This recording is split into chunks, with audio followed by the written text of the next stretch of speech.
행복한 하루를 여는 아침 묵상. 오늘 2월 13일 월요일 아침입니다. 전도서 5장을 함께 읽고 묵상하겠습니다. 너는 하나님의 집에 들어갈 때에 네 발을 삼갈지어다. 가까이 하여 말씀을 듣는 것이 우매한 자들이 재물 드리는 것보다 나으니 그들은 악을 행하면서도 깨닫지 못함이니라. 너는 하나님 앞에서 함부로 입을 열지 말며 급한 마음으로 말을 내지 말라. 하나님은 하늘에 계시고 너는 땅에 있음이니라. 그런즉 마땅히 말을 적게 할 것이라. 걱정이 많으면 꿈이 생기고 말이 많으면 우매한 자의 소리가 나타나느니라. 네가 하나님께 서원하였거든 갚기를 더디게 하지 말라. 하나님은 우매한 자들을 기뻐하지 아니하시나니 서원한 것을 갚으라. 소원하고 갚지 아니하는 것보다 소원하지 아니하는 것이 더 나으니 내 입으로 내 육체가 범죄하게 하지 말라. 사자 앞에서 내가 서원한 것이 실수라고 말하지 말라. 어찌 하나님께서 내 목소리로 말미암아 진노하사 내 손으로 한 것을 멸하시게 하랴.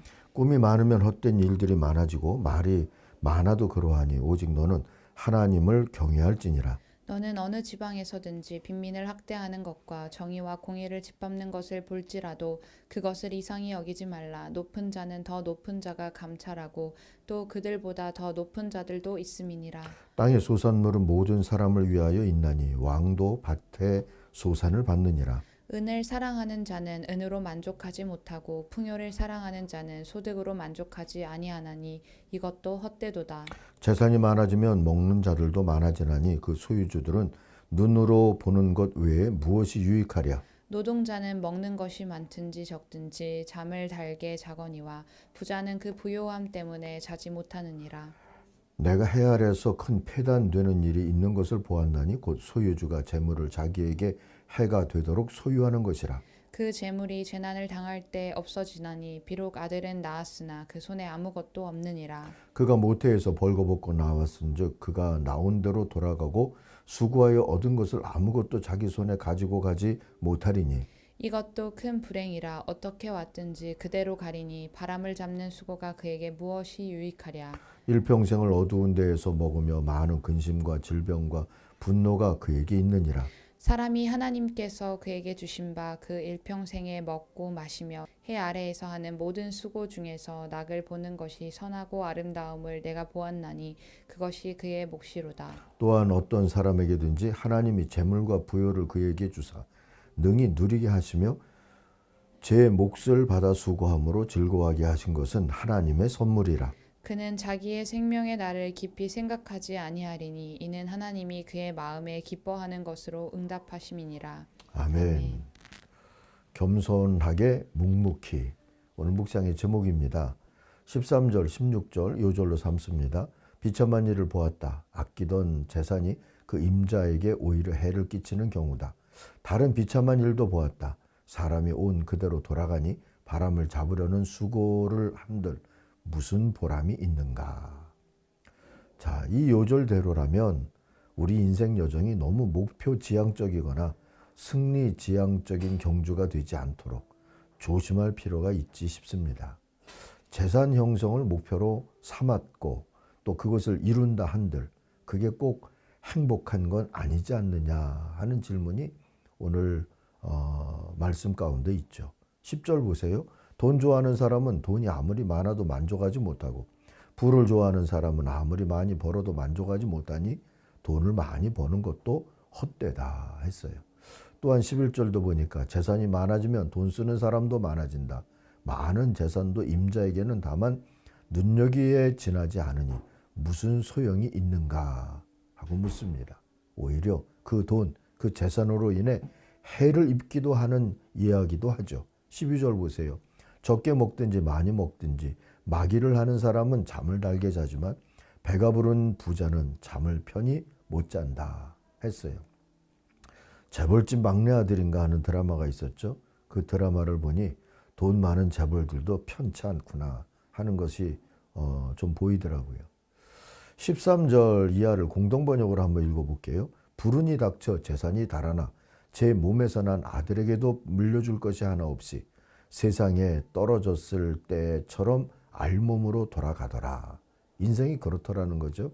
일껏 수고해서 얻은 것 하나도 가지고 가지 못하니 이 또한 기막힌 노릇이다. 불운으로 치기에는 너무 억울하다 싶을지 모르지만 결국 어느 누구도 뭐 살아서 자식에게 물려줄 것이 없든지 아니면 죽을 때 가져가는 게 하나도 없든지 그 당사자 개인으로 보면 기막힐 노릇이라는 거죠. 수고하고 애썼지만 결국 내 것이다 하면 누릴 것은 별로 없구나. 그 얘기입니다. 이처럼 온갖 고생 끝에 평생의 목표를 이루었단들 그게 별게 아니다 하고 스스로 조롱받는 것 같은 그런 결과를 경험하게 된다면 할 일 없이 교만해지거나 또 비참해지는 그런 인생사가 돼버리기 일수가 아니겠습니까? 그나마 뭔가를 이뤘을 때 이런 반전과 절망도 경험되는 것이지요. 대개는 무엇을 목표로 하든 바람을 잡으려고 애쓰듯 살다가 늙고 사라지는 게 인생이지 않나 싶어요. 사람들은 대체로 17절 말씀처럼 평생 어둠 속에서 먹고 지내며 온갖 울분과 고생과 분노에 시달리며 살 뿐이다. 이 말에 자유롭지 않지 않나 싶습니다. 그러니 욕심에 사로잡혀 바람잡기 하듯 살지 말 일이지 않겠습니까? 오직 하나님을 향해서 사는 게 지혜입니다. 그렇게 보이는 것 말고 진짜로 말이죠.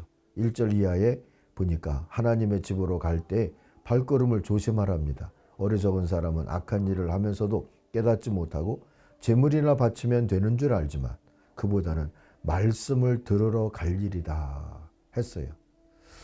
또 2절 보니까 하나님 앞에서 말을 꺼낼 때 함부로 입을 열지 말아라. 마음을 조급하게 가져서도 안 된다. 하나님은 하늘에 계시고 너는 땅 위에 있으니 말을 많이 하지 않도록 하여라. 하나님 앞에 갈 때는 말하기 위해서 가는 게 아니에요. 듣기 위해서. 우리 한 걸음 한 걸음을 그분의 말씀이 인도하는 삶을 살기 위해서 가는 것이지요. 3절 보니까 그래서 걱정이 많으면 꿈도 많아지고 말이 많으면 어리석은 소리가 많아진다 했습니다. 7절도 보세요. 꿈이 많으면 헛된 것이 많고 말이 많아도 그러하다. 오직 너는 하나님 두려운 줄만 알고 살아라. 뭘 이루기 위해서 하나님 앞에 나설 일이 아니라 그것은 하나님 모르는 사람이 세상에서 바람잡기 하듯 살아가는 것과 크게 다를 바가 없는 것이죠. 그저 하나님의 인도하심을 청하기 위하여서 그것을 깨닫기 위하여서 하나님 앞에 나아가자 하는 겁니다. 그러니 하나님 앞에서 잘 믿어보겠다고 큰 소리 치듯 살 일도 아닌 것 같아요. 자칫하면 하나님을 만홀히 여기는 결과를 초래할 수 있으니 말입니다. 그러니 4절 이하처럼 하나님께 맹세하여서 서운한 것은 미루지 말고 지키는 게 좋습니다. 하나님은 어리석은 자를 좋아하지 않습니다. 너는 서운한 것을 지켜라. 그러죠? 서운하고서 지키지 못할 바에는 차라리 서운하지 않는 것이 낫다 합니다. 큰 소리 치면서 잘 믿어보겠다고 큰 소리 치듯 그렇게 예수 믿을 일이 아니라 인도하심을 따르겠습니다 하는 겸손함이 있어야 된다는 것이죠. 6절에 보니까 혀를 잘못 놀려서 죄를 짓지 말라 합니다. 제사장 앞에서 내가 한 서원은 실수였습니다 하고 말하지 말라 하고도 말씀하고요. 왜 너는 내 말로 하나님을 진노하시게 하려 하느냐? 어찌하여 하나님이 내 손으로 이룩한 일들을 부수시게 하려고 하느냐 해요. 하나님 앞에 너무 큰 소리치듯 살면 무엇을 이루면 내가 했다 하죠. 또 무엇을 이루면 왜 하나님 나를 이렇게 대우하십니까? 원망하죠. 하나님 앞에 겸손하고 두려워하는 마음으로 경외하는 마음으로 나아가는 게 지혜입니다. 자, 이제 어떻게 살아야 될까요? 위대한 순교자 성 이레니우스는 하나님의 영광은 인간이 온전히 살아가는 그 자체다 하고 말했어요. 어려운 말이 아닙니다. 말과 행동으로 여호와를 경외함과 겸손한 믿음을 드러내면서 묵묵히 인생길을 걷는 자를 통하여서 하나님은 영광을 받으신다 하는 통찰입니다. 20절 보세요. 하나님은 사람이 행복하게 살기를 바라시죠.